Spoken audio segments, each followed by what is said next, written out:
welcome to another Daily Digest video. I am Merriam, and today I am playing a bit of Modern and a very focused, we'll say, control deck. The major addition here is Opt. Not a card that on the surface is great in a deck like this, but does something important in being a significant upgrade to Thought Scour as an instant speed cantrip for Snapcaster Mage. So you can more aggressively play your Snapcasters if you need them to block early, need to pressure a Planeswalker or something like that. And Opt lets you do that for a reasonable amount of value, which is surprisingly important because you really want to be flexible in a reactive deck. So let's see how it works. This hand is not going to be keepable with only one land. Definitely want to make a lot of land drops here. Don't even have an Opt to dig for a second land. So let's mulligan that one. And 3 lands and some good interaction. Seems good to me. Opponent also mulligan, that's good. And we're on the play, even better. Okay. So, wow, they mulliganed 5. I don't think I need the 4th land right now. I do want to hit that land drop for Cryptic, but I should be able to do that. I'd rather find something like a Think Twice or an Esper Charm to start drawing some cards, so I'm going to bottom that. See what our opponent does with theirs. And they topped. How lucky. Okay. Start off on a Colonnade. And try to figure out what my shortcuts are. This one.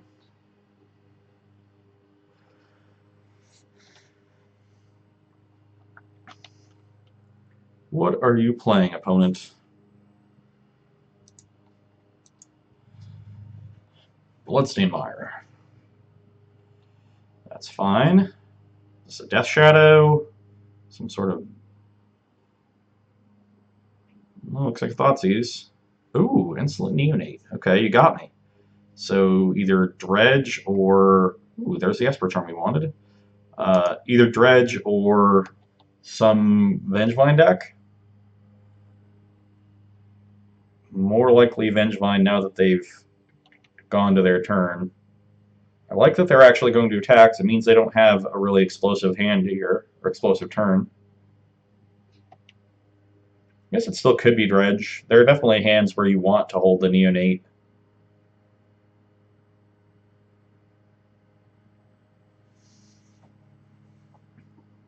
What do you got? Another Blood Crypt? Yep.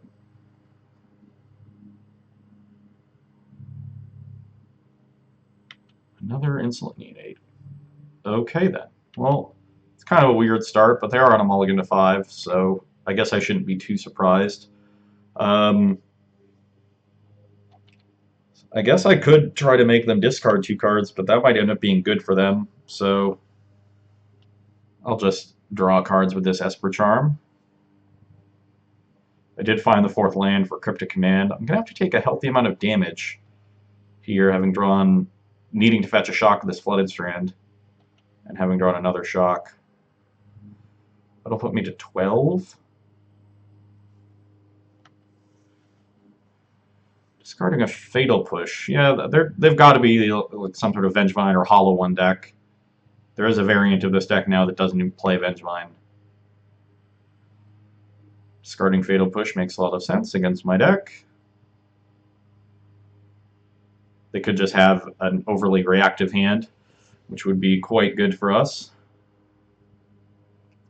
Well, Green Source certainly suggests that they are a version of this deck with Vengevine. But they are very far away from leveraging Vengevine in any meaningful capacity. A Gurmag Angler. Well, I guess that's why they sacked the Neonate to delve, but that is fine. Now they're down to 2 cards. Is it worth it for me to just Esper Charm them both away and then path this Gurmag Angler and Cryptic them? If they had, I guess they were planning to delve that card away, so they still might have something like a Vengevine in their hand. But if they did, I imagine they would have tried to set it up with these Neonates. Like they could have just not played turn 1 Neonate and waited till turn 2 and sequence Neonate, sack it, discard Vengevine, play second Neonate, recur Vengevine. Unless they drew it recently. You know, I just really want to mind rot someone on 2 cards. It feels so good. So I'm just going to do it. Target player discards 2 cards. Not targeting myself, Cedric. Especially when I have 2 hard counterspells in my hand and an answer to their only real threat on the board. Death Shadow and a fetch land. So we dealt with a Death Shadow and made future Death Shadows worse by getting rid of this fetch land. You know what? I think I'm going to Verdict because that deals with the need. They can't sacrifice it right now. So, yeah.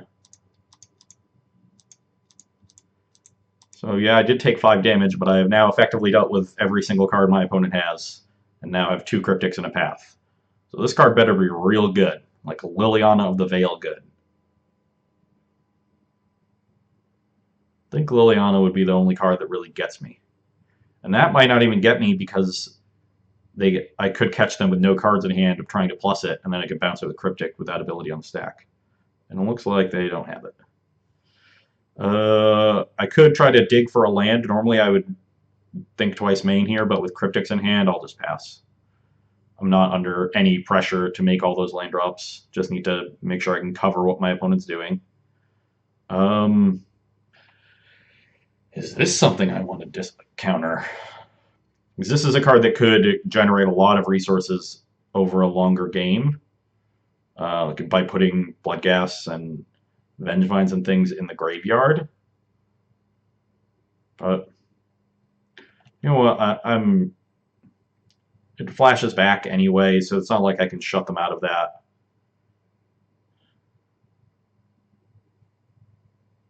Maybe I'm supposed to Cryptic here. Control decks are hard. You have to think about how important every single card your opponent has is.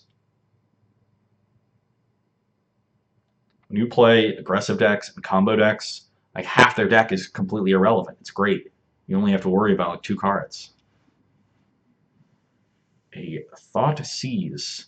Well, I might as well just counter this because it's probably going to take one of these Cryptic commands.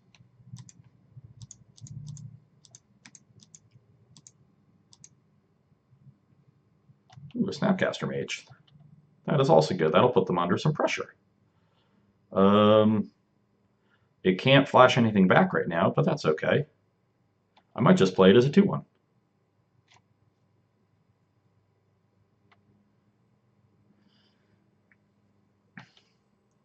Nothing, eh? Well, let's play this thing twice. And play a Snapcaster. This might be overly aggressive, but they're at 12. And we have them covered on so many angles. Ooh, Gideon of the Trials, eh?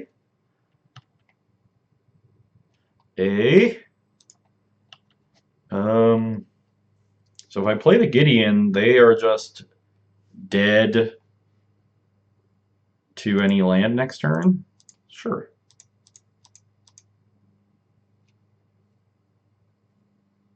And I could 0 to get an emblem that's irrelevant, but I'd rather get the Gideon out of bolt range. So, Overgrown Tomb, you don't deal any damage.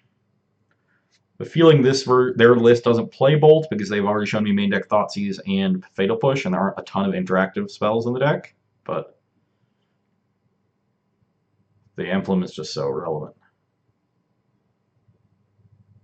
Yeah, not surprised at a flashback Faithless Looting. Just trying to dig to set things up, but at this point, I'm probably killing them in 2 turns and maybe next turn. They found a Vengevine, but they also found a land. What are they? I imagine they wouldn't play a 1-mana creature here. Oh, okay, I guess they would play a hollow one. That is the one they would play. Sure. Well, I'll path that and see if I can't draw land.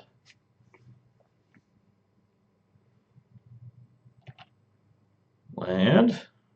Ooh, well, that's a nice quick game with a control deck. Let's just get an island. Yeah, make this thing.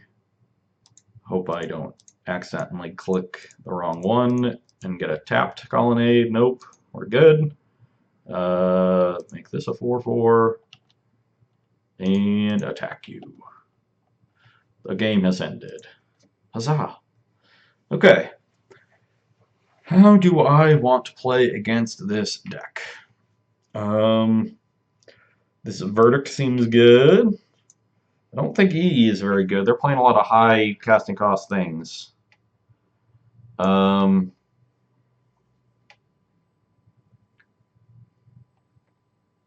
This Elspeth is probably good. Better than Secure the Wastes as far as this high-end win condition. Not sure how good Fatal Push is. I don't think Fatal Push is that good. I like these Planeswalkers. Although I don't actually... You know what I don't actually I like the least is Logic Knot. Just don't think that is a card I can putz around with. And often the cards they're casting are just to bring back Vengevine. So there's not a ton of value in countering them. I really just want to shift my deck to just a pile of removal, card advantage, and Planeswalkers. So I can answer things that are on the board as often as possible. And I think this does it. Cut the Secure, cut the Logic Knots, add a bunch of Planeswalkers, and another Verdict. We're in. Game numero dos. And got a couple lands, got an Opt to dig for more, have some cheap removal, and a Verdict, and a Planeswalker. Seems good to me. Opponent mulligan to 6 with a deck that mulligans a lot. Not surprised. And mulligan to 5. That's one of the issues with these Vengevine decks is that they really need a lot of pieces to come together very quickly. They scry in a way that doesn't matter because they're fetching here, so...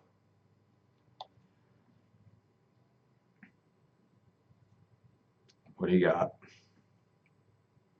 The turn 1 looting, that is a good start.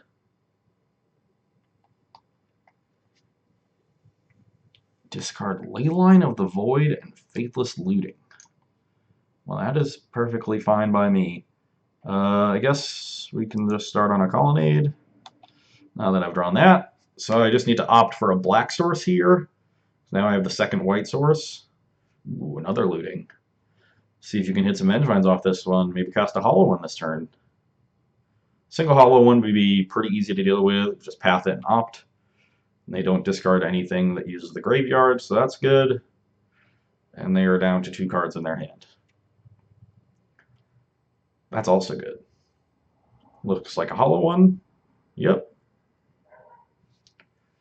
Ooh, another opt.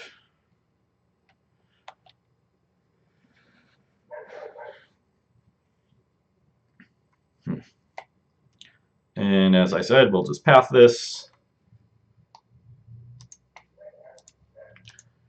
And this should be a nice, easy one.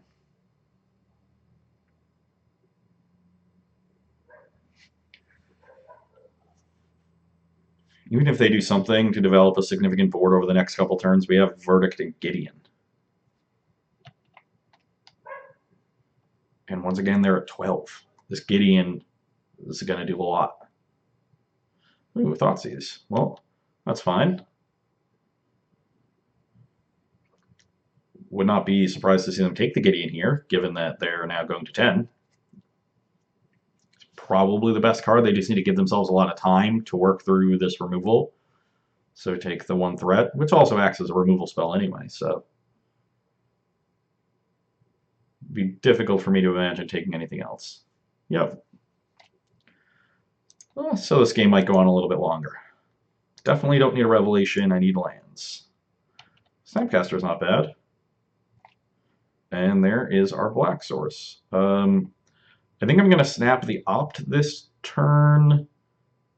And that means I potentially want to hold this fetch to turn on Revolt. So let's play the Plains.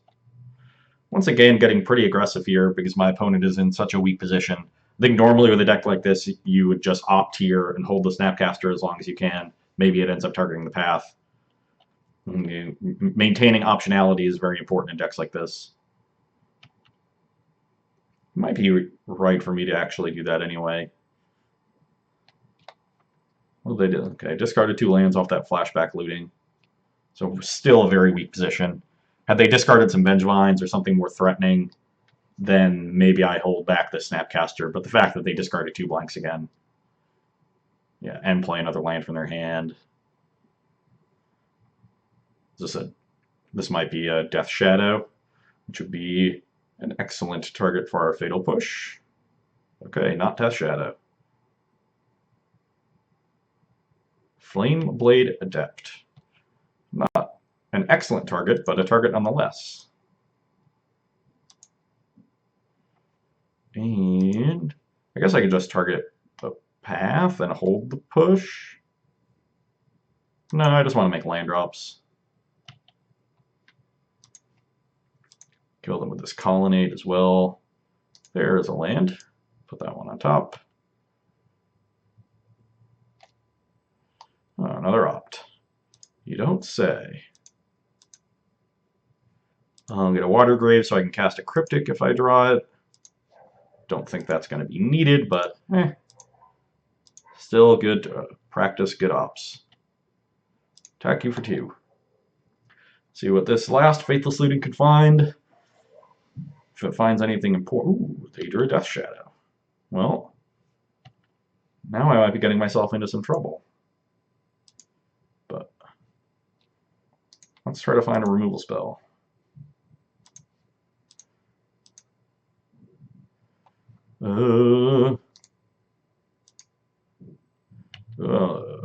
That's a lot of lands. A whole lot of lands. Well,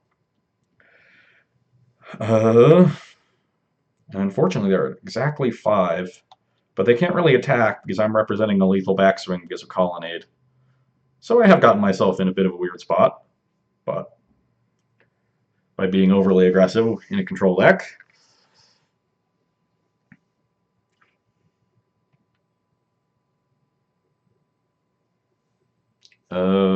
Well, that's weird. That means they have something, so I'm just going to chump block here and verdict them next turn.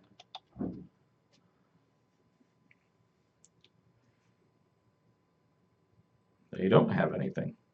Well, wow, drew another land.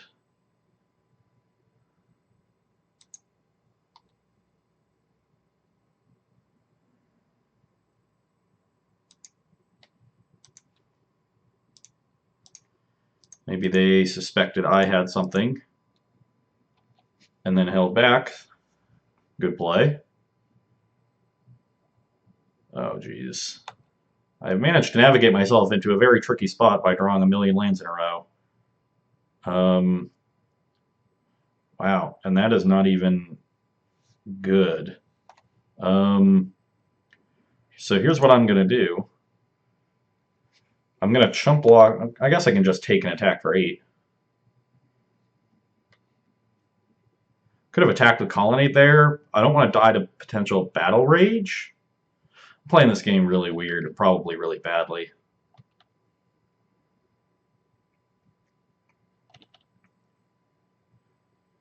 Probably playing it real bad.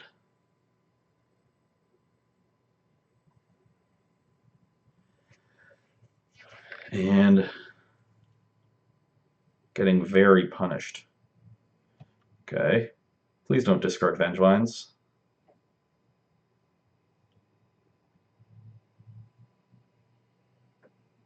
Leyline Street Wraith. Well, that's good. Ugh. Did not want to see that. Okay, that's good.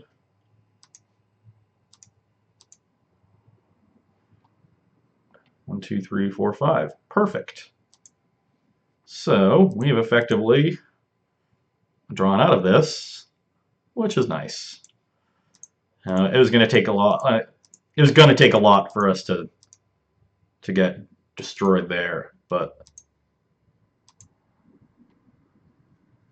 And the thing is, we did almost get to that position, which is why you should play control decks conservatively, and why I tend not to play them very often. You know, I really like killing my opponent. It's kind of the object of the game. Decks that don't kill the opponent, they're strange to me. Why would you not try to kill them? That's what they're there for.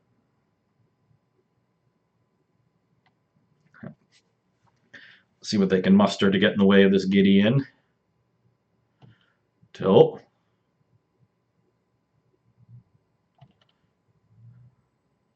Well, still fine. All I do is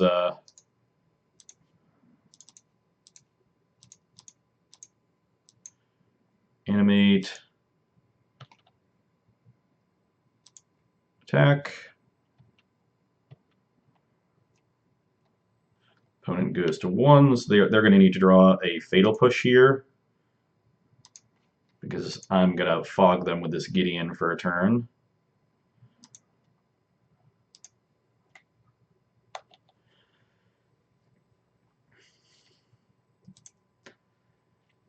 Get to flashback this Think Twice here.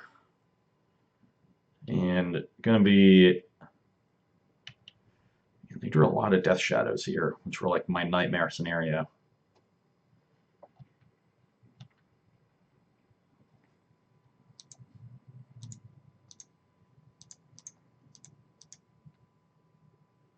Okay, that's good. Hmm. 5. Yeah, so let's just try to kill them. I was checking to see if I had enough mana to activate this, have it die when I try to attack, and still cast Verdict, and I do.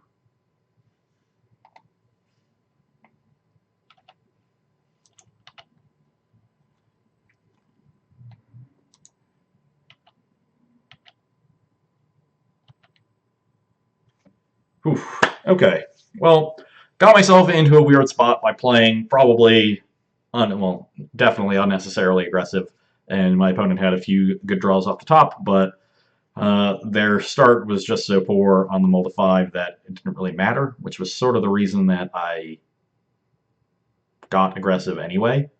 Like there's something to be said about being conservative with your control deck, but there's also something to be said of going for the jugular when your opponent is clearly in a bad position. What I think the one thing that I should have done was just use the path instead of opting with Snapcaster Mage, was just to path his blocker then, and then leave ourselves with a push in case of a Death Shadow. So had I done that, the game would have been much easier, and I still would have been getting aggressive like I wanted to. So one small slip up, and then played it sort of awkwardly conservatively from there, led the game to go a little bit longer, but I was a pretty heavy favorite the entire time. So hope you enjoyed that one, and you can come back and see me on Monday.